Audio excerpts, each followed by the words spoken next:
Saludos cordiales, estimados alumnos. Hoy iniciamos nuestra clase de Historia del Paraguay Independiente con el tema La Revolución de la Independencia. América permaneció 3 siglos sujeta a un régimen que respondía a intereses extraños.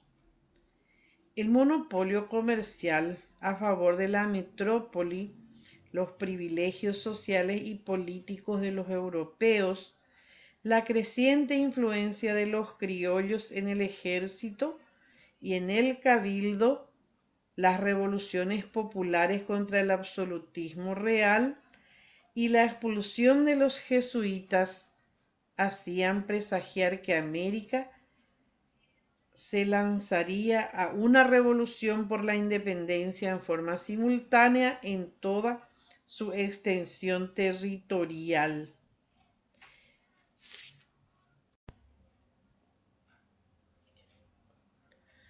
El Paraguay constituía una nación a principios del siglo XIX. Paraguay estaba en una etapa avanzada de su evolución social y con los elementos constitutivos propios de una nación. Los conquistadores españoles, en unión con los guaraníes, originaron a través de los años un pueblo numeroso, homogéneo, trabajador y valiente, que sabía lo que el Paraguay, fundador de ciudades, significó en la civilización del Río de la Plata a Buenos Aires. Se enorgullecía de su ascendencia hispánica y poseía una robusta conciencia nacional. El sentimiento nacional hundía sus raíces en una larga historia de infortunios sufridos en común. No estaba satisfecho con el régimen colonial. Sobre su vida económica gravitaban anomalías que la hacían languidecer. A pesar de poseer monopolios sobre los productos naturales, estos sufrían el peso de los impuestos que cobraban exageradamente y que hacía que la economía fuera decayendo cada vez más. La insurrección contra España se hizo al influjo de las doctrinas proclamadas por la Revolución Francesa. La idea central de la Revolución Americana no era extraña al corazón paraguayo. El Paraguay había tenido su revolución comunera,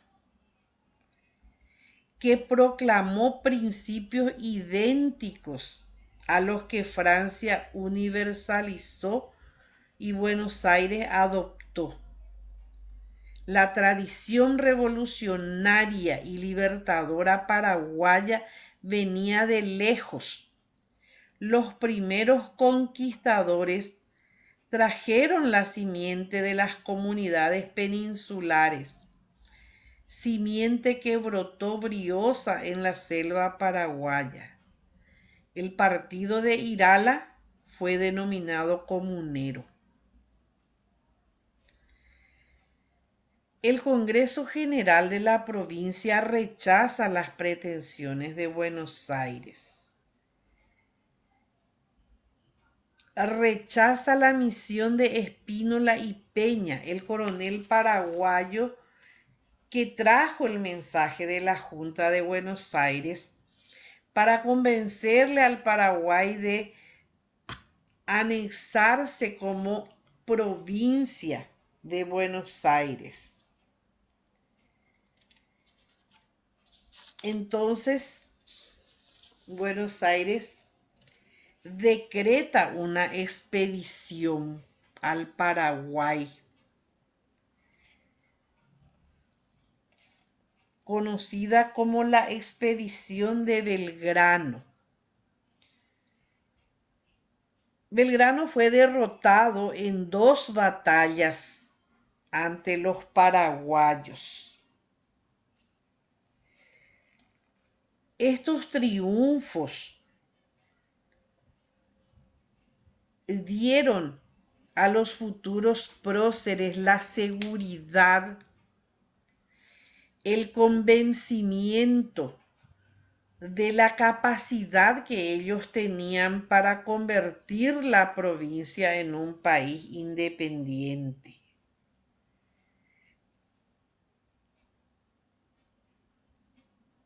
Esta guerra porteña fue de grandes efectos morales. El Paraguay en masa había acudido a los campamentos a la invocación de la patria, hecha por el gobernador español.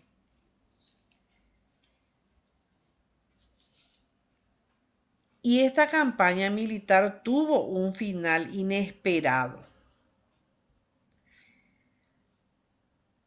El pueblo paraguayo había acudido a los campamentos no por odio a la capital del virreinato, sino porque creían mortalmente amenazada su libertad.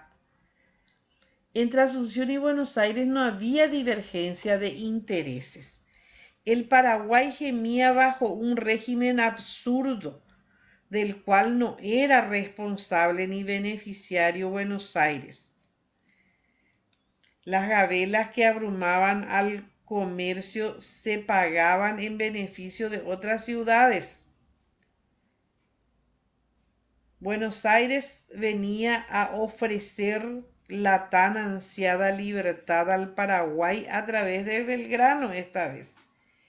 La odiosidad que la invasión había creado en torno de los porteños se trasladó sobre el régimen colonial, donde estaba la raíz de muchos males.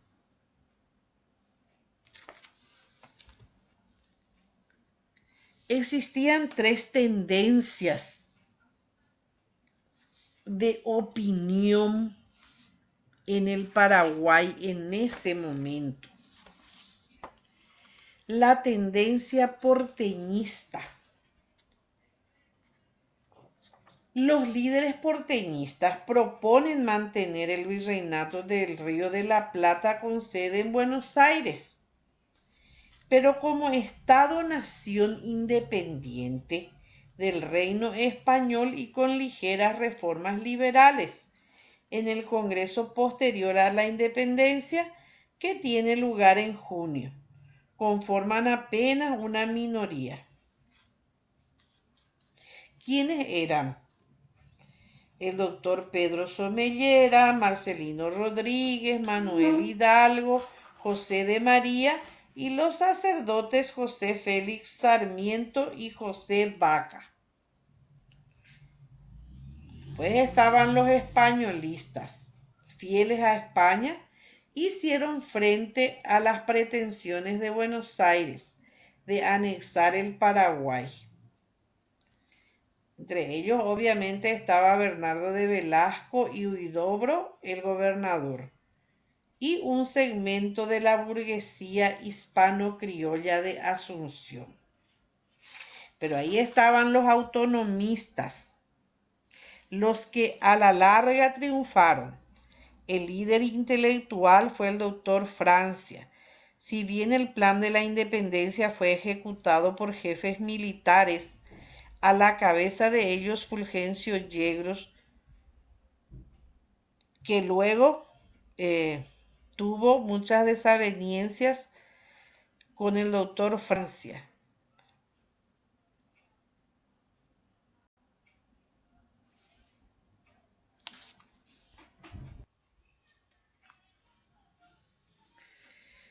El 14 de mayo estalla la revolución hirvió de indignación la Asunción cuando corrió la noticia de que el partido españolista había resuelto entregar la provincia a Portugal.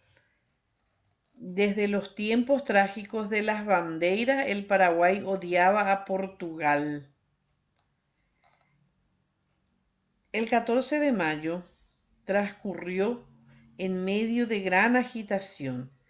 Se resolvió resolver esa misma noche el levantamiento para impedir la salida del emisario portugués José de Abreu. El capitán Pedro Juan Caballero debía tomar el cuartel a la hora de queda cuando el mayor de la plaza de la Cuesta saliera para la ronda habitual. En la noche estaba de guardia el capitán Mauricio José Troche, uno de los complotados, y cuyo relevo se había prolongado gracias a la complicidad del asesor Somellera. En el cuartel no había sino 34 soldados curuguateños. Después de las 8 de la noche, Caballero, Iturbe y demás complicados franquearon sin dificultad las puertas del cuartel. Las campanas de la catedral en la soledad de la noche tocaron a rebato, llamando al pueblo al cuartel. Inmediatamente Caballero se proclamó comandante. Los presos políticos fueron puestos en libertad, fueron armados y se adoptaron disposiciones para prevenir cualquier reacción. No había más de 72 hombres, pero disponían de toda la artillería de la plaza y abundantes municiones. Más que las armas, daban fuerza la intuición de su responsabilidad histórica. En sus manos estaba el destino de la nación paraguaya. Transcurrieron muchas horas antes de que los sublevados dieran a conocer sus exigencias al gobernador. Era más de medianoche cuando llegó a la residencia de Velasco el alférez Vicente Ignacio Iturbe, portador de una carta en la que Pedro Juan Caballero, por él y sus subalternos, exponía las exigencias de la revolución. En atención comenzaba el oficio que llevaba fecha 15 a que la provincia está cierta de que habiéndola defendido a costa de su sangre, de sus vidas y de sus haberes del enemigo que lo atacó, ahora se va a entregar a una potencia extranjera que no la defendió con el más pequeño auxilio, que es la provincia portuguesa. Este cuartel, de acuerdo con sus oficiales patricios y demás soldados, no puede menos que defenderla con los mayores esfuerzos. Y así, Caballero envió varias veces las notas al gobernador Velasco, que no tuvo más que entregar el poder al amanecer del 15 de mayo de 1811.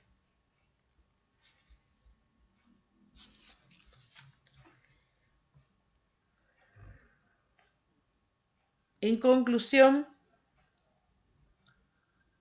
no podemos sintetizar o destacar